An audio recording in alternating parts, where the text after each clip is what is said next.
Compartilho aqui o processo de produção de 3 publicações de artista, assentadas como o título indica em encontros vegetais.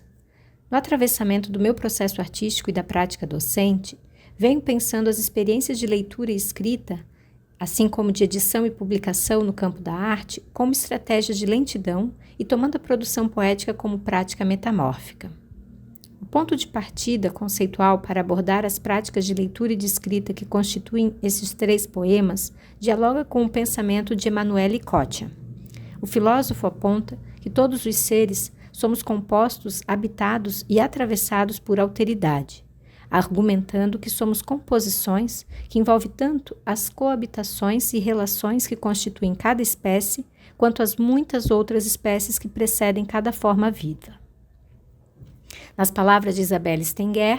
escrever é uma experiência de transformação metamórfica, na medida em que nos faz sentir que as ideias não são do autor, mas que elas exigem uma espécie de contorção cerebral, isto é, corporal, que frustra quaisquer intenções pré-formadas.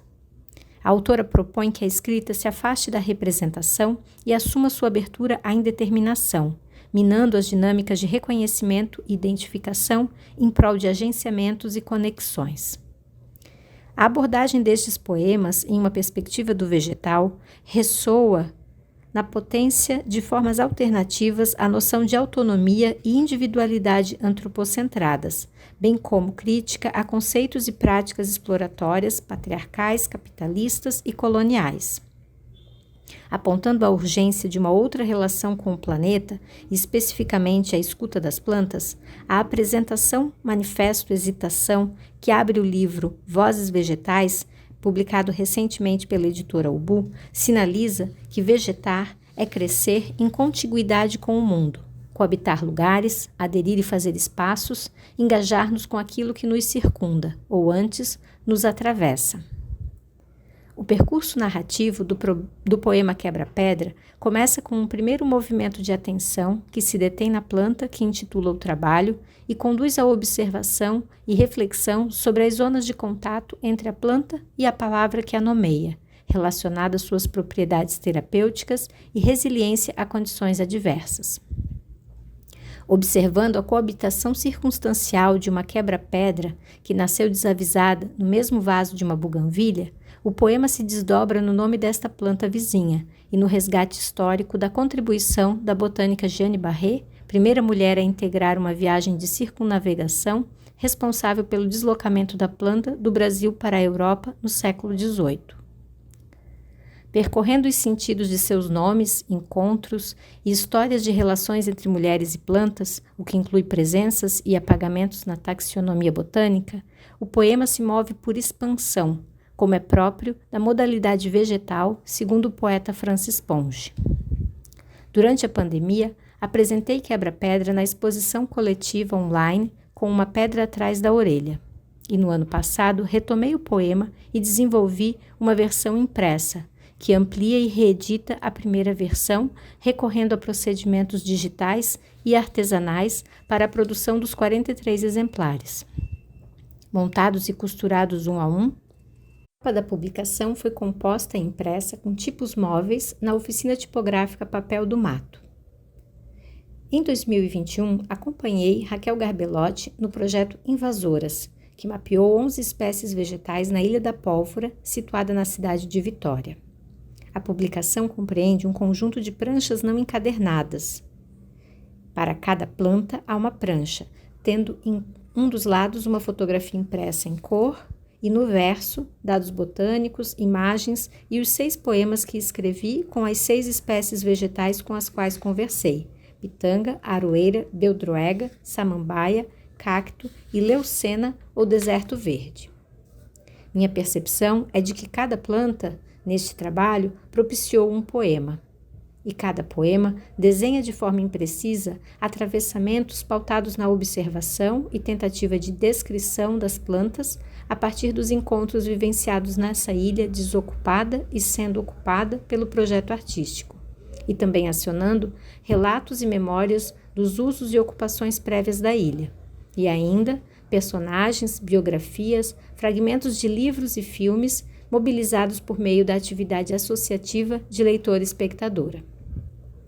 Propõe uma conversa com o cacto e a noção de insularidade, aproximando fragmentos de trabalhos de Robert Smithson e a ilha submersa na cidade em que nasci.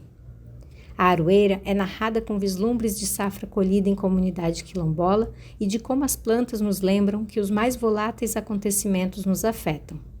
Com ela, o poema menciona também a relação que a escritora Anne Carson tece em O Método Albertine, atentando à aproximação entre a vida sexual das plantas e o desejo feminino, em sua ácida e aguçada visita a Albertine de Marcel Proust, cujo parentesco com as plantas dormideiras permite retomar a poesia A Mimosa, de Francis Ponge, e o experimento científico de uma planta levada a passear, interrogando a memória das plantas, conforme discutido por Stefano Mancuso.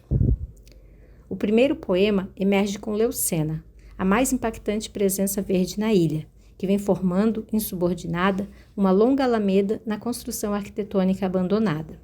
Com ela, o poema sublinha as estratégias de dispersão das sementes a despeito das noções de imobilidade e isolamento.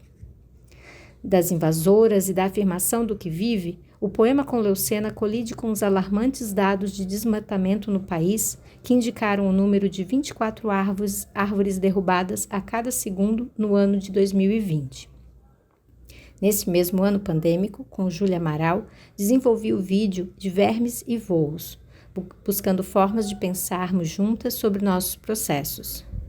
Na voz de Júlia, conto dos nós que desfiz na tela da janela para filmar o pátio de uma escola de educação infantil, a central elétrica, o prédio estacionamento de carros vertical no centro da cidade e a mata ao fundo. Na época, não escrevi da frondosa árvore encarregada de sombrear o pátio da escola, embora estivesse com ela também, e sem saber que nos meses seguintes ela seria esquartejada e contabilizada entre as árvores derrubadas no país. Do 10º andar, observei a árvore sendo destruída, e do impacto desta falta, produzi imagens e um conciso poema de 6 versos, impressos com tipos móveis, retomando a experiência de compor com a materialidade, o peso e a vagarosa temporalidade de uma oficina tipográfica. Utilizei papel de desenho e a modesta dimensão de uma folha A5 dobrada. Tendo uma imagem de vídeo como referência, o poema será acompanhado por um desenho de Diego Reich, ainda em processo. A escrita destes poemas, as experiências envolvidas e as estratégias de produção adotadas repercutem nos potenciais aprendizados de lentidão e concentração trazidos das escutas do mundo vegetal, abatido pelo ideário moderno de aceleração e crescimento, bem como os regimes de distração e esgotamento da cultura digital contemporânea. Cada poema envolve um processo de coleta e de associações a partir dos encontros com plantas, assim como uma laboriosa reescrita e edição, retomando inúmeras vezes os mesmos trechos, trocando e ajustando as palavras e suas posições na montagem textual. Este processo continua e se expande nas escolhas materiais, numa justa medida de como a escrita toma forma e também se transforma nos seus recursos gráficos e editoriais, tendo em vista que os poemas são produzidos artesanalmente e autopublicados em tiragens reduzidas. Reagindo à aversão moderna a termos como desaceleração, recuo, decrescimento e suficiência, Isabelle Stenger questiona a lógica do progresso e defende a necessidade de uma ecologia política de frenagem. Penso no aprendizado a fazer com as plantas e suas formas radicalmente outras de memorizar e comunicar, destacando a atmosfera que produzem e como, nela imersos, é que respiramos.